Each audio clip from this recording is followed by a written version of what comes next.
Congress suit కేసులు రాహుల్ గాంధీ కోసము కాంట్రాక్టర్లు బిల్డర్లను బెదిరిస్తున్నారు.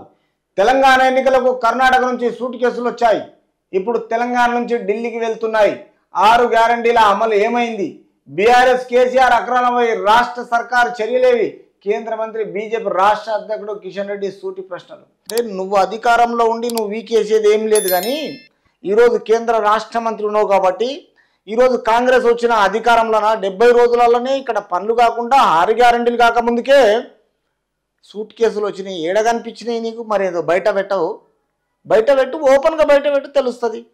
అప్పుడు అధికార పార్టీ చేసే తప్పులు, ఈ తప్పు బుద్ధులన్నీ మొత్తం బయట పెడితే రేపు ప్రజలు బుద్ధి చెప్తారు. కానీ గాలి మాటలు మాట్లాడి కిషన్ రెడ్డి ఆ స్థాయిని మర్చిపోతున్నావు నువ్వు.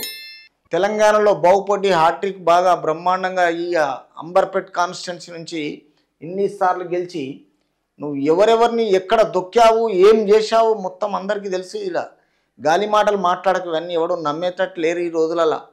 రేపు వచ్చి 70 రోజులు కాలే కానీ సూట్ కేసులు అంటాడా? వాళ్ళ మేనిఫెస్టోని రిలీజ్ చేసుకునే వాళ్ళ కష్టాల్లో వాళ్ళు ఉన్నారు, వాళ్ళ బాధల్లో వాళ్ళు ఉన్నారు. అసెంబ్లీలో మొత్తము బీఆర్ఎస్లు సహకరించకపోతే విపక్షాలతోటి నానా రకాలుగా వాళ్ళు ఇబ్బందులు పెడుతున్నారు. ఆ ఇబ్బందులతోటే ఇంకా మీరు మీదికెళ్ళి ఏంటంటే సూదితోటి కూర్చున్నట్టుగా మాట్లాడతారు. సిగ్గు శరం ఉండాలి కొంచెమన్న మాట మాట్లాడితే. ఏడేళ్ళని ఒకసారి చూపి, ఢిల్లీకి ఏ సూట్ కేసులో ఎన్నో పోయినాయి చూపి, ఫ్లైట్లో పోయినాయా, కార్లో పోయినాయా, ఎన్నో పోయినాయి? ఎవరి బాధలు వాళ్ళకున్నాయి, నీకు సూట్ కేసులు వచ్చినాయి. సిగ్గు శరం ఏమైనా ఉండాలి. నీ వల్ల ఇలా BJP party, Bharatiya Janata party Telangana రాష్ట్రం మొత్తం వెనక పడిపోయింది, నిద్రపోయింది. అది ఆలోచన చేస్తలేవు నువ్వు.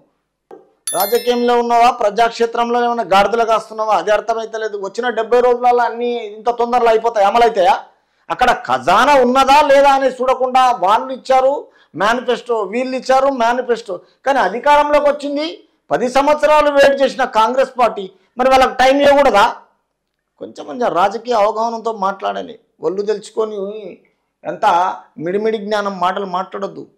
బుద్ధి జ్ఞానం ఉండాలి కొంచెమన్నా మాట్లాడేటప్పుడు. అమలు అవుతాయి కానీ టైం ఇవ్వాలి.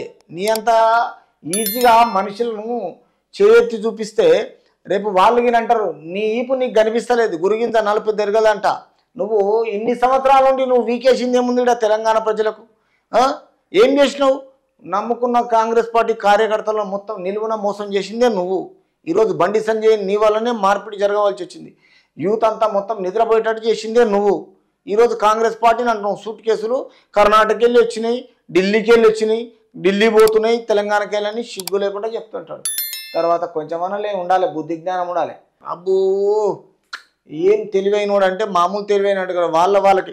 మరి నిన్న ఈ మధ్యన బీఆర్ఎస్ తోటి చీకటి ఒప్పందం నువ్వు చేసుకొని కోట్లు తీసుకున్నప్పుడు నీకు కనిపించలేదా?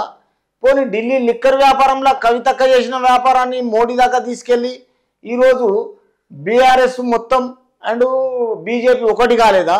1 సీట్ నుంచి 8 సీట్లు గెలిచిన పార్టీకి నువ్వు మొన్న బీఆర్ఎస్కు సపోర్ట్ చేయలేదా? ఒకటి మజ్లిస్ పార్టీ, రెండోది మీది. అంటే మీరు చేస్తే మంచిది, వేరే వాళ్ళు చేస్తే అది ఖరాబ్ ఉంటుంది.